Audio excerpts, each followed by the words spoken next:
Apareceram revelações de tesouro descoberto por mergulhadores no fundo do mar de Israel.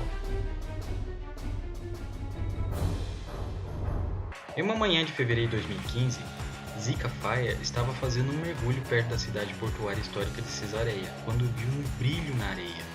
Ele havia mergulhado ali várias vezes antes e adorou a região por causa da sua fartura de peixes, além de restos de navios afundados e cerâmicas que às vezes encontrava no solo marinho. Muitas áreas arqueológicas submarinas de Israel estão abertas aos mergulhadores, e Cesareia era um lugar preferido dele. Uma tempestade violenta havia atingido o litoral oeste do país na noite anterior, agitando o solo do mar e mudando a topografia submarina. Enquanto Fayer mergulhava mais fundo para investigar o objeto brilhante que havia visto, ele sabia que havia outra tempestade a caminho. Como era um mergulhador experiente, se sentiu confiante. Naquele momento, porém, o céu de inverno estava começando a escurecer e a brisa estava mudando. Então Fayer mergulhou. Ele se aproximou e ele achava que aquele brilho deveria vir de uma embalagem de doce, quem sabe daqueles chocolates simulados numa moeda de pirata. Mas ao se aproximar e pegar o objeto, viu que estava errado. Não tratava-se de uma embalagem.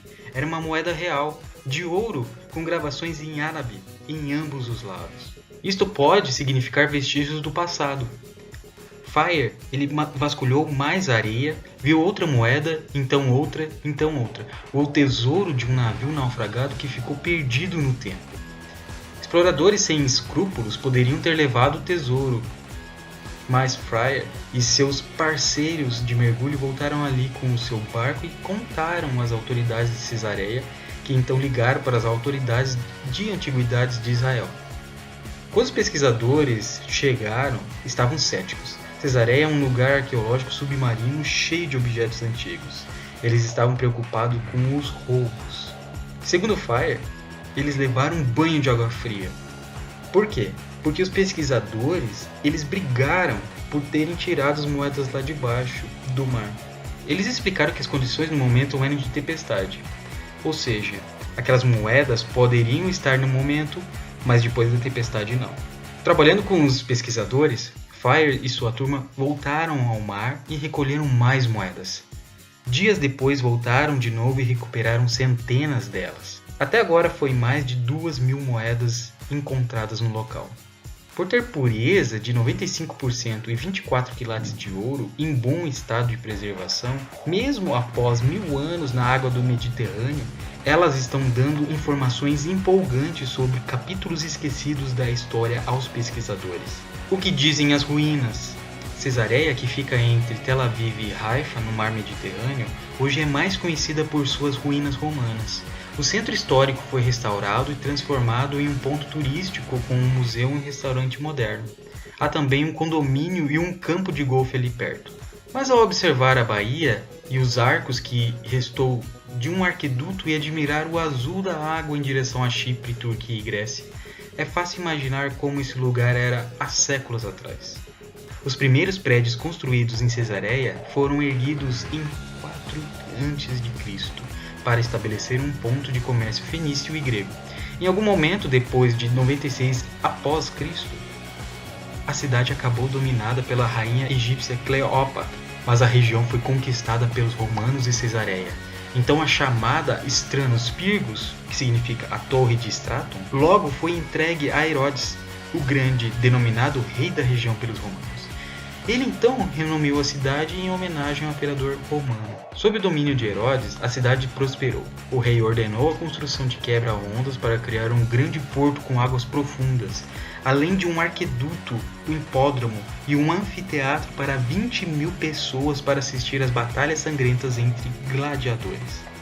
Em 6 d.C., Cesareia era a capital da província romana da Judéia. Assim, foi também lar de muitos governadores romanos dali, incluindo Pôncio Pilatos, que governou durante o período histórico de Jesus. Quando os judeus se revoltaram contra os romanos entre 66 a 70 d.C. e Jerusalém foi destruída, a cidade se tornou o centro político e econômico da região.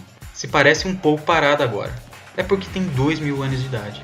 A cidade continuou importante e com bons relatos históricos até 640. quando o último bastião da região foi dominado por invasores muçulmanos. Depois disso, a história não foi bem documentada. Há um consenso de que a Cesareia perdeu a glória e seu papel político-social da época. Suas ruínas foram saqueadas e repovoadas por comunidades pequenas antes de se tornar um lar para uma pequena vila de pescadores em 1800. Porém, a descoberta das moedas mudou o rumo da história. De acordo com Jacob Sharvit, diretor da Unidade de Arqueologia Marinha de Israel. Aliás, ela sugere que Cesareia continuou sendo um centro de comércio durante o período sob o domínio dos califados islâmicos, ou seja, que não se transformou apenas um reservatório de água rural e remoto. Antes de descobrir as moedas, não tínhamos ideia de que a comunidade de Cesareia na época era tão grande ou tão rica, disse Sharvit. Então isso mudou o que pensávamos sobre o período. Embora pequenas, as moedas trazem muitas pistas sobre como era o mundo nessa época. As datas cunhadas nelas mostram que elas eram feitas durante os califados de Al-Hakim entre 996 a 1021 d.C. e seu filho Al-Zahir 1021 a 1036 d.C., quando Cesareia fazia parte do califado Fatimi, que na época se estendia pelo leste mediterrâneo. As moedas foram cunhadas nas cidades do Cairo, no Egito, e Palermo, na Sicília, o que prova que elas circulavam no império inteiro. Outras pistas são mais pessoais, como marcas de dentes que indicam quão antiga é a prática de usá-los para testar se algo é mesmo ouro. Julgando por seu valor, é possível que Cesareia ainda era uma cidade próspera e agitada na virada do século. Essas moedas valiam muito dinheiro para as pessoas que moravam nesse local.